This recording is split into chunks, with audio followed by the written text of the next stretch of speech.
Ang tanong lang naman is pang ilang girlfriend mo na si Ay, Carla? gabi na. Hi guys! Once again, welcome back sa ating channel. Panibagong araw at syempre panibagong reaction video na naman tayo ngayon guys. So, meron tayong papanoorin ngayong video clip kung saan in-interview itong si Kuya Jomar patungkol sa status nilang Carla. So, yan ay ating aabangan mamaya at panonoorin. Galing ito kay Kuya Nel. Ayan, subscribe po natin si Kuya Nel. Pero syempre, bago tayo magpatuloy sa ating reaction video of the day, baka naman meron pa ditong hindi nakasubscribe sa ating channel, lalong-lalo na dito sa ating solid team, Kalingap supporters. Ayan, pakisubscribe po ang ating channel guys, at lalong-lalo sa ating mga solid Jomcar fans, pakipindot yung subscribe button at isama nyo na rin po ang ating notification bell para mas updated po kayo sa ating mga gagawing reaction video. So ayan, nakita nyo po ang ating preview. Ayan. So may mga iilang tanong dito si Kuya Nel kay Kuya Jomar kung saan talagang feeling natin pang trap na no? Kumbaga gusto na talaga ni Kuya Nel na aamin si Papa Joms dito kung sila na ba talaga ni Carla. So ayan, samahan niyo po ako at bibigyan natin ng reaction yan ngayon. Pero syempre guys, bago tayo magpatuloy, huwag natin kalimutan, palaging suportahan ang pinakaama ng Kalingap, si Kuya Val Santos Matubang, si Ate Edna Vlog, si Kalingap Rab, at syempre si Jack Matubang. Suportahan din po natin ating T-Boys, Kalingap Partners, at ang ating mga charity vloggers sa Pilipinas. Kaya naman guys, alam ko excited kayo, panoorin muna natin itong mga sagot ni Papa Joms.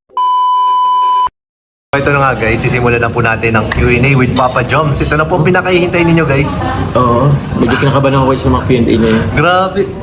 Ang dali lang ng mga tanong dito. Parang Diba? kahit bata bro, kayang sagutin to eh. Ikaw ba, yan ba yun kuya? Oo, dito may Parang mga dami. Hindi, konti lang to. Saan siya galing kuya? Galing sa utak ko. Sa iyo lang? Sige, sige. Baka mayroon ng mga ganun sa'yo eh. Hindi, galing din yung Sa iba? iba sa ibang mga supporters. Sabagay, yung mga comment po. Pero kahit ako yung magtatanong, kinakabahan din ako eh. Okay guys, so proceed na tayo sa unang tanong natin kay Kalingap Jomar. Siyempre, unang tanong pa lang naman. Oh, so easy. Kamusta ka? Kamusta ka naman ngayon? Ngayon kaya okay naman po ako kuya. Last ko vlog ko? Sa feeding, sa feeding. Ayaw nga pala, nagpa-feeding ka pala. Congratulations bro. Salamat po kuya. Salamat po sa Team Pilya, Team Jomcar 18. At sila rin po ang ng pa-feeding natin. And po sana siyempre yung ko rin, meron tayong kumbaga binunot sa bulsa rin. Oo. Yun, sa feeding. Kaya yun, maraming salamat po Team Pilya. Kaya yun, masaya ko. Masaya. Fulfilling yung nagawa. Fulfilling yung nagawa natin. Okay, so masaya pala ngayon si Kalingap Jomar. So naman, iba naman ang kakamustahin natin. Kasi po. Kamusta naman kayo ngayon ni Carla? Yun na agad. Yun na agad yung tanong. Actually, yun po yung pinakamadadali na tanong eh. Okay naman kami kuya. Mayroong understanding. Tawag niyan. Understanding, respect sa oras, understanding sa oras, sa mga nangyayari. Siyempre, hindi naman natin control. May nag-aaral si Carla. Ako, meron din naman tayong trabaho, parang gano'n na din. So, okay naman. In general po, okay naman. Naiintindihan mo naman yun. Naiintindihan naman natin. So, okay. So, actually, hindi pa yun yung tanong natin, guys. Okay. Ano pa lang? Intro pa lang yan. Intro pa lang Sabay, yan. in general naman siya, kuya. Makita niyo, appearance pa ni Papa Diyos, bad boy na, oh. Wala talaga yung critics ko. Bad boy ka ba talaga? Ha? Bad boy ka talaga? Sa tingin niyo po. Hindi. Siguro ako, very contrasting siguro yan yung bad boy. So, kaya, ewan ko lang. Pero ako kasi, as much as possible, trying to be good boy. Yes. Sige, kilala ka naman namin eh. Alam namin kung ano talagang personality mo, bro. Salamat po. So ito nga regarding po dyan sa sa tambalan ng Jomcar. May katanungan dito. Actually, lang to, sinend lang sa akin. Okay, sige po. So paano daw ba magpabebe si Carla? Paano magpabebe? Paano nagpapabebe? Paano ba magpabebe? Sa ba? Sa action ba? Sa action. nangahampas ng puto. Nangahampas. Ayaw nga, kitang-kita nga namin. Ano, yeah. Oo, napansin na. Yun pala yung mga ano niya. Sakto, lang, pabebe na. Okay lang, oo. Yun. So, Di naman siya, di ko naman siya nakita nagpabebe na yung tipong pag-girly na pag-girly. Hindi siya, no? Hindi. So, okay. So, paano naman manuyo si Carla? Paano siya Paano manuyo? siya manuyo? Na-chat? Na-chat. Oo. Oo, na-chat. Di, chinachat ka siya nitong mga nakaraang Sikreto. Sikreto muna.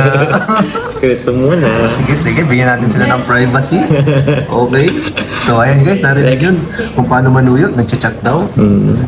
So, ito pang isang tanong. Galing dito sa mga viewer. Nagselos na daw ba si Carla? Ayoko. Basta ba? Nagselos? Siguro? Nagselos? Ayoko hindi naman ako si Carla eh. Siguro lang. Ayoko naman mag-assume. Ito hindi naman sigurado, pero Hindi naman sigurado. para sa'yo lang kung nagselos. Pwede, oo. Pwede. Ayan. In-assume ko na siguro. Bala. Okay lang yung mag-assume ka. Okay. Ayan. So, ito pa. Next question. Sweet ba sa'yo si Carla? Ito naman yun. Siya naman. Yun. Ito medyo mas madali itong mga tanong na itong susunod. Sige kuya. Medyo hindi ka mahihirapan dito. Ang tanong lang naman is pang ilang girlfriend mo na si Ay, Carla? gabi naman sa... Yung si kuya eh. Nang tatrap si kuya eh. Wala pa naman, hindi pa naman siya. Alam mo yung mga pang-trap na tanong. Oo. Kabisado kayo ni Kuya Jens. Yung ugali nyo kuya nagkakaisa halos parehas lang ni Kuya Jens. Ayun na, alam ni Papa Joms yung mga style natin, guys. Ito pa, medyo madali lang din ang tanong ito. Hindi naman kahirapan. Nakiss mo na ba si Carla? Saan pa kayo? Hindi ko na i-specify. Basta kahit saan pa. Noo. So, yes. Yes? Yes! Noo. Nasa vlog yata yun. No? Ay bro, wala yun sa vlog. Wala yun sa vlog. Wala sa vlog yun. Or baka sa ko lang. Kaka-comment siguro nila. Bro, dito mo yun na-open bro. Wala, lang naman yun. Dun yun sa pictorial. Nakiss daw sa Ano ba? Tumama ba? Nakiss mo talaga siya sa Nakiss mo siya. Hindi ko alam. Bahala kayo. Hanapin nyo na lang sa vlog kung andun. Kung dumikit ba. Hala, so sa tanong natin kung nakiss na ba ni Papa Jom si Carla, ang sagot po is yes. Ba? Yes. Yun. Grabe po itong interview natin guys. Wala ko yan eh. Ito pa, medyo mas light lang ito mga tanong Ang maliit na yun siya. Sige. Galing ito. Actually to eh. Last na tanong na natin. Okay. Tapusin mo na kuya. Last na tanong na to. Ang tanong natin, willing ka ba mag-propose in public? Ay. Willing mag-propose in public. Thank you po. Kanino ang tanong? Kanino ba? Ang tanong. Kanino ka? Ay, Nagano si kuya. Hindi ko pa naman masabi kuya. Pero, ikaw kasi kuya, kung sabagay, iba-iba kasi eh. Pero once kasi naman mo kasi yung tao kuya, alam mo yung tipong masaya siyang ipagsigawan. Sabi nga nila parang pag mahal mo, ipagsigawan mo. So, parang kung magpo-propose ka in public, yung tipong parang love na love mo siya to the point na gustong so proud ka yung Pagsigawan mo proud, talaga. pagsigawan na gusto mong ma-witness ng buong mundo kung gano'n mo siya kamahal. So ikaw? Siyempre kung willing tayo. Willing ka. Willing. Kung ako mag-propose, it's either private or public. Tagal ko na isip ko in public. Parang Public mo. public, oo. Yan. So ayan guys, ipapublic daw ni Papa Jom sa bangan.